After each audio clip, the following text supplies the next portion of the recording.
Today I built this utensil tray from scratch. I will share the cut list, the best bulk cutting sequence to save time, finishing, and assembly.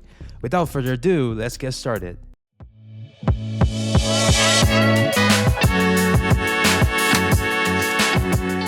First of all, let's look at the current stage. I have a bamboo utensil tray with limited cells, which I have no space for my long chopsticks, and I can't differentiate my big spoons versus my small spoons. Besides, this tray can potentially move around over time within the drawers, which is annoying.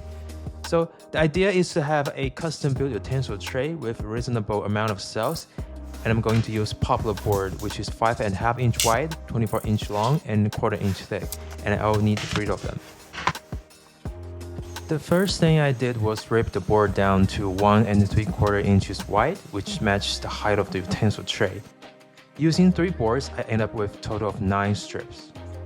Next, we need to cut those strips to size. You can see the cut list on the left side of the screen. First, I need 2 pieces measuring 19.5 inches for the left and the right boundary. Then I take 4 strips and then cut them into 4 17.5 inches pieces for the middle section. Lastly, I use 2 strips to cut 3 pieces measuring 11.5 inches each and 1 piece measuring 9.25 inches.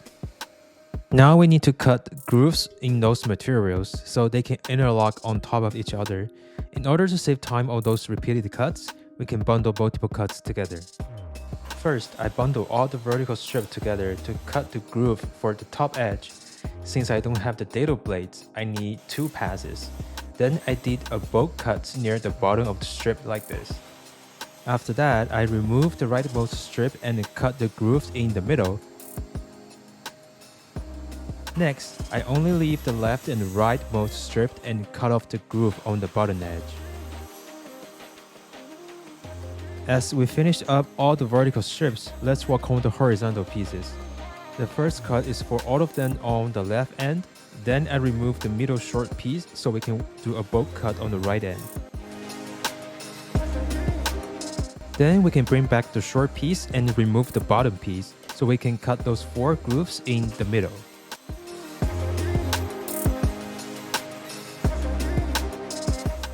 So all the cuttings has been done, you can start to apply the finishes. The one I'm using is food-safe oil-based finish from Waco. I will make sure to link this and all the tools I'm using in the video descriptions.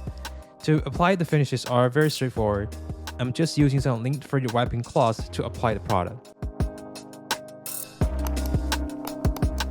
Finally, the most exciting part, assembly. I simply interlock all the pieces together without using any screws or glue. Although some parts are a bit tight, I use sandpaper to make them fit more easily or apply additional force to tap them in. And we're done! Before showing the finished product, let's look at the before shot where it couldn't fit all my utensils and it tended to move around. Now let's see the after. The tray fits perfectly, holds all my utensils, and prevents any movements. Alright, that's it. I hope you enjoyed the video. Let me know your questions. If you made this far, please click like, subscribe, and hit that notification bell. Peace!